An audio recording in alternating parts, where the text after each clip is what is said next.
Folks, a lot of people have been trolling Trump and the administration over the Epstein files, and this Iran war is specifically now becoming a front for people to basically say that the war is a big distraction from the Epstein files. Some people are calling it World War Epstein. They're saying it's the Epstein administration, the Epstein war, the Epstein invasion, okay? And even Iran now are getting in on the action. They're using AI to basically fight this information war and frame this war as basically one big distraction from alleged crimes against children. They're calling it the Epstein war, the Epstein administration. It's insane, okay? So I did show you guys the other day, there was a video going around of Lego bombings, right? They're saying GTA memes as well. There's basically a pop culture war being fought, pushing propaganda all around the world, and the Iranians are getting in on it too. And there's a whole bunch of this AI information war going on. And I'm going to show you some of the latest and greatest instances in this information war in World War Epstein, as I guess we're going to call it from now on. There's a bunch of these little things going around. Look at this one. Here we go again. And it's on both sides too. It's not just the Iranians. The American government are basically using memes. They're using jokes. They're using very famous, you know, pop culture references to hype up their Operation Epstein. I mean, Operation Epic Fury, Operation EF, Operation Epstein Files, Operation Epstein Fury. That's what it is, okay? And they're using me.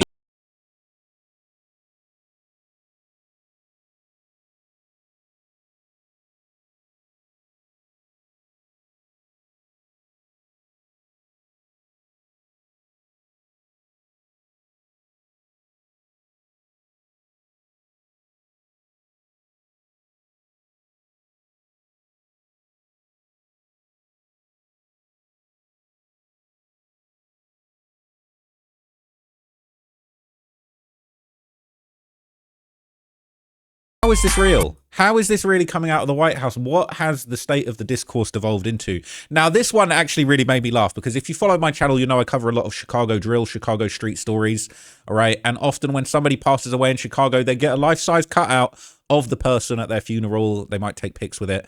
And they're doing that in Iran, all right? Iran's newly appointed supreme leader, Mojtaba Khamenei, couldn't turn up, so they pulled out the cardboard cutout of him instead. Now, I believe that's some kind of flowers attached to his head. I thought they were bullet holes. I'm not going to lie to you. I thought they were bullet holes. Apparently, this is an AI-edited version of the original video, but the original video is a real thing. They did pull out the cardboard cutout. Oh, okay, so it's not really a cardboard cutout like they do in Chirac. That is a joke, all right? But they pulled out a picture of him. They're all, yeah, oh, look at this picture.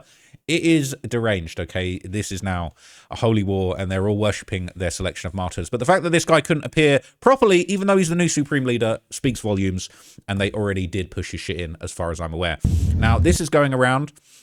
This says, breaking, the United States announced the withdrawal of its military bases from Saudi Arabia. In this footage, it's clearly seen US troops are leaving with equipment and heading back to their country. This is being described as Iran's biggest victory. They're trying to clear them out of the Middle East. Okay, this is... People want to frame this like this is the American troops fleeing the Middle East. Maybe they've got better things that they need to work on. But Saudi Arabia probably aren't happy about America withdrawing, or maybe they are, because it means that they're going to be less of a target for Iranian strikes going forward. Now, there's also going around just in response to US and Israeli threats, Iranian Supreme Leader Ayatollah Mojtaba Khamenei goes shopping in a mall in Tehran adorned with Palestinian flags without any security. Remarkably, he even stands in line like everyone else to make his purchase.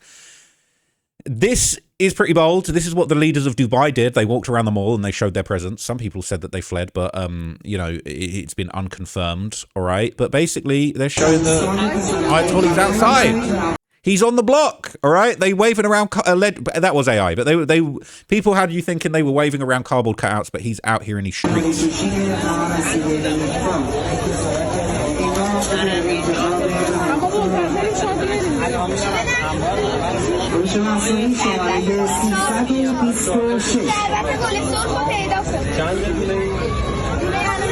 So they say any really outside, no security. Now that's all well and good now, but when them airstrikes start dropping, it won't be such a good look, okay?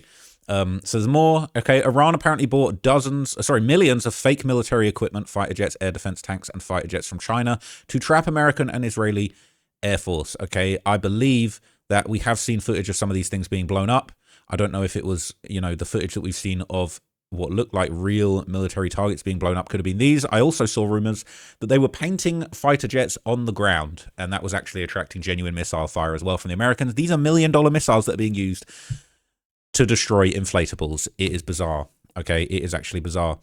This is another very bizarre post. It says, US soldiers post TikTok dance after arriving in Iran. The internet says, we're definitely losing this war. A group of US Army soldiers posted a TikTok dance video saying they just arrived in Iran. Within minutes, the clip spread across social media and the comment section exploded. Bro, we're cooked. Mind you, this is our emergency contact. Yeah, we're definitely losing this war. Some viewers say it's just soldiers blowing off steam, having a little fun after a long deployment.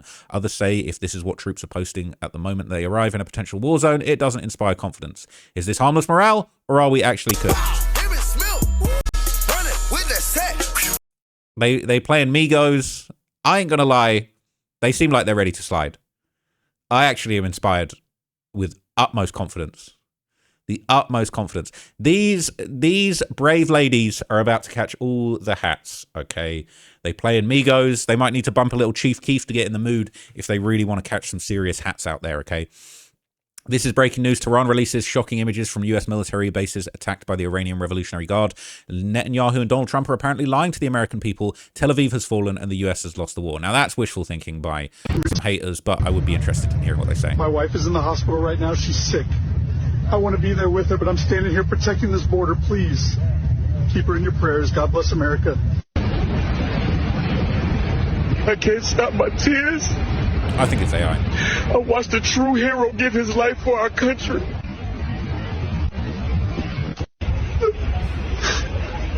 Please answer when you can. I'm crying while I talk because I miss home so hard it feels unreal. My face is wet and I keep sniffing, but I can't stop talking. I hold this watch so I feel connected to you, and the time will get back. I'm okay. I'm safe. I just need to hear you say my name. The way he's talking is AI. This is obviously AI. It's a clear simulation video. All right. It's cap. But there's basically an information war being fought. An info war, as Alex Jones would call it. Okay, more news. This is from Israel. They're claiming that Israeli citizens are appealing to Iran to stop the attacks with messages saying this war was started by you, not Iran. If anyone loses, it will be you. Iran is only defending itself. Now, is this real? Who knows? Let's see. Iran, please stop.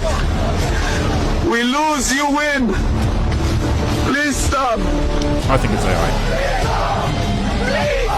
Please, Iran, forgive us. I think it's AI. The way planes just disappeared out of nowhere. I think it's AI. The rate these planes are moving at doesn't seem to. Stop the disruption, please. Stop the disruption! I don't think anyone would ever say that unless they were being programmed by artificial intelligence. But anyway, the official X account of Iran's recently assassinated supreme leader, Ali Khamenei, would directly mock the US government over the Epstein scandal yesterday, all right? World War Epstein. That's what they're saying. This is Khamenei's account, so he's tweeting from after the dead, apparently. Some people think he's still alive. Island of oppression and corruption. They've created an island for corruption. Is that a joke? Moral corruption, corruption in actions, oppression, force, coercion, interference, clawing at whatever they can get their hands on. Hashtag Epstein files, right? They've made it look like a wall carrier is made of the Epstein files. Nice try, but you could have memed a little bit harder. He is dead after all, so it's not a bad meme coming from a dead guy, but I feel like we could have memed harder. You could have memed way harder than that. Now, pro-Iran propaganda networks are flooding social media with more fake videos and AI images, weaponizing the Epstein scandal to try and attack the US and hurt the morale. It says, why are pro-Iran bots pushing AI fakes of Epstein and Trump when there's real material? One popular video also features Elon Musk and Bill Gates. There they are, homies. Donald Trump was allegedly Jeffrey Epstein's best friend for roughly 45 years, and the president's name shows up countless times in the Epstein files, but the internet's been swamped with fake AI-generated photos and videos of the two men together in recent months, and some of those fake images are being pushed by disinformation accounts aligned with Iran, according to a new report from the Washington Post. This is worth remembering. If you believe that Trump is implicated in the Epstein files and he had something to do with what was going on, okay, I haven't seen concrete evidence of that, but if you believe that, Iran flooding the information space with fakes actually muddies the water for real allegations. Arguably, if you're one of the people that believes that Trump has something to hide in this situation, this actually helps him out a lot because he can just say, this is all a bunch of AI nonsense. I'm clear. Okay, so ironically, Iran are trying to push this narrative, but they're actually muddying the waters for the real claims that are being made, which I think is interesting. And it's just another diabolical self-owned by Iran, which I think we'll see more of them. The post highlights two accounts on X, HDX News and GPX News, which racked up millions of views with fake Epstein videos. One of the videos included a caption, "This video is not fake. These PDF perverts started a war so this wouldn't be talked about." All right. This video is not fake. When you start it with that, I'm suspicious. Both accounts were suspended after the post asked about the videos, but there are many bots that reposted the videos, one of which you can see below. It includes an AI-generated Diddy, fake footage of Bill Gates, as well as Elon Musk interacting with distressed AI girls. Let's have a look. This looks hilarious. Oh, wow.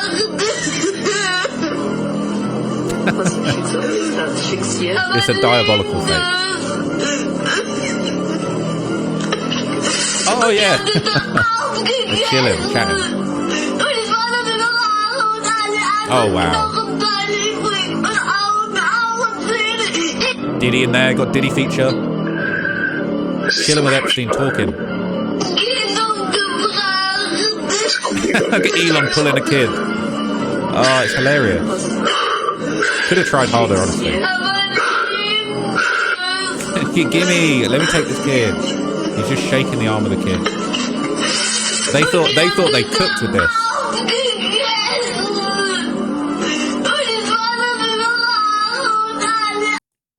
This video is not fake. Oh, come on, man. Give me a break. Give me a break. It's unclear whether the accounts pushing these fake videos are directly financed by the government of Iran, which is currently being bombed in an illegal war started by President Donald Trump, but it's clear, given the other content being pushed by the accounts, they're directly aligned with Iran. The perplexing thing about the videos is they used AI to create images of Trump and Epstein together, but plenty of real photos, videos, and shocking documents do exist. Fake images can cause people to doubt whether an underlying news story is true at all, and in the case of Trump, he most certainly was good friends with Epstein.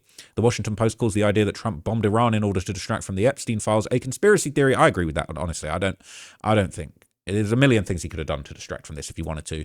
And it was honestly cooling down by the time this war started. It says, while that might technically be true, since it can't be proven directly, the president has repeatedly tried to belittle anyone who asks about his relationship with the late offender. Social media sites have seen a steep rise in fake war footage since the Israel and US first started their war against Iran on February the 28th. The supreme leader Ayatollah Ali Khamenei was assassinated along with other top leaders in the Iranian government, and almost immediately on social media platforms like X, Insta, and TikTok, there were AI-generated videos purporting to show things like airstrikes against Tel Aviv that didn't actually happen. X pledged to take down AI fakes at the start of the war, but it sounds like none of the accounts identified by research for the Post story were removed until the newspaper contacted the company. 9 of the 15 accounts examined by the Post were verified, though X doesn't actually verify accounts as the company did years ago when it was called Twitter. Anyone can buy verification and get a blue check, something that Elon Musk started after he purchased the site in 2022. So another viral photo that circulated yesterday apparently showed an Iranian missile that allegedly read, "In memory of the victims of Epstein Island." This is going around. That's apparently what it says. An Iranian state media posted this. "In memory of the victims of Epstein Island." Now, I don't think I actually am even aware of any alleged murders that occurred on Epstein Island. But there's definitely a lot of people that were abused on Epstein Island that are dead, so I get it. All right, Goyim lives matter. Oh boy. Okay, no way are they direct. Oh wait, I'm a Goy. I've seen worse. Okay, let's. Apparently, it's been edited. Not even true. All right, not even true. None of it's true. You can't believe anything you see anymore. Okay, completely photoshopped. Now, the YouTuber Global Watch would basically break down how Iran has spent months tactically preparing for this exact Epstein-based information warfare campaign, and apparently they've been itching to expose the Epstein files for quite some time now. If you are looking at the collision between American military power and the Epstein scandal right now, you are watching something that has no precedent in modern warfare. The United States is engaged in military operations against Iran. And instead of the world rallying behind a wartime president, something very different is happening. Iran's leadership, from the Ayatollah's inner circle to the floor of parliament, is not just fighting back with missiles and military positioning. They are fighting back with Donald Trump's own biography. They are calling this the war of the Epstein class. And that phrase is not a random insult. It is a calculated, documented, strategically deployed information weapon built entirely from American sources. What you are watching does not look like a conventional military confrontation. It looks like a controlled demolition of American moral authority, powered by court filings, FBI interview summaries, and journalism published in the United States. Two forces are colliding. One is raw military dominance. The other is information. And the information side is Do you think she's AI too? I think she's AI too, personally. winning in ways that should alarm every single American, regardless of where they sit politically. In the next few minutes, I'm going to show you exactly how Iran turned Trump's darkest connections into a weapon of war. what the newly released FBI files actually contain, why Congress is issuing subpoenas in the middle of a military conflict, and why the geopolitical order you think you are living in already looks nothing like the one that existed a few months ago. Let me ask you something. If you had a business partner, and that partner had deep, documented ties to one of the most notorious child sex traffickers in modern history, and every adversary on earth was now broadcasting those ties to undermine your credibility, how long would you keep that partner running your most critical operations? How long before that liability became an existential threat? Hold that thought, because that is exactly what is playing out on the global stage right now. Drop your answer in the comments. How long can a nation project moral authority when its commander-in-chief's past is the enemy's most effective battlefield weapon? Let us rewind the clock. Before a single missile was launched, before any American Her voice kind of went a bit masculine there for a minute. The AI bugged out. forces were deployed, Iran was already preparing a battlefield that had nothing to do with terrain or weapon systems. Roughly 9 months before military operations began, Iranian hackers executed a sophisticated cyber operation, extracting massive amounts of data from the personal emails of Ehud Barak, the former Prime Minister of Israel and one of Jeffrey Epstein's closest documented associates. That data was leaked onto open-source forums. It was detailed, it was damaging, and it gave Tehran a roadmap of the Epstein network's connections to Western power long before the official DOJ files ever surfaced. This was not random hacking. This was strategic intelligence preparation of the information battlefield. While Washington focused on strike packages and force projection, Tehran was quietly assembling a propaganda arsenal constructed entirely from Western documents, Western court records, and Western failures. The miscalculation from Washington was profound. The assumption appeared to be that overwhelming military force would drown out any competing narrative. What nobody in the planning room seemed to account for was that Iran had spent months building an information weapon specifically engineered to collapse the moral authority of the man giving the orders. And the moment the first bombs fell, that weapon activated. So this is the type of AI slop that's being served up, okay? They're spreading these narratives, and they're basically saying that, you know, Iran are fighting back with this information war. They're dropping AI bombs on America. Unfortunately, no one cares. We've already seen it all with these Epstein files. Nobody is convinced. Nobody is scared. Nobody's worried about what they're saying about Trump with him being involved in the Epstein files. We're not buying it. It's just, it's cap. It's nonsense, all right? And if they really think that information warfare and AI bombs are going to do anything to stop the wrath and fury of genuine actual missiles that Trump is unleashing upon these fools, is absurd. They're dropping bombs, they're killing the leaders, they're killing the leaders' sons, they're killing the leaders' families, the next set of leaders are getting killed so quickly that the third set of leaders have already been killed. They don't even know who's going to take over. So, yeah, not really going to help, unfortunately, okay? But there is an interesting information war being fought. I do wonder if any real secret, hidden blackmail documents of Epstein's might actually surface eventually. I could see it happening, but there's always been this talk of, oh, Putin's got compromise on Trump, he's got compromising videos of Trump. I doubt we're ever going to see that, and I don't know if that's true. I could believe that to be true, but I just don't think that that is actually something that is going to be played here. But let me know what you guys think down below, man. Let me know what you guys think of this. I will be back with some more videos. This is, I think, the 5th video I've dropped today. I'm about to run it up and drop 10 videos today on a whole bunch of different topics as a little test. And I'm curious to know what you guys think of that. So I hope you enjoyed today's videos. I'll be back with another update. I've got like one more Iran video, a couple more Epstein videos, and some completely random serial killery type videos that I hope you enjoy. But anyway, we're cranking it today. Hope you enjoy these updates, and I will catch you guys tomorrow. Well, no, I'll catch you guys in the next video, but I'll be doing this today and tomorrow. So I'll see you then.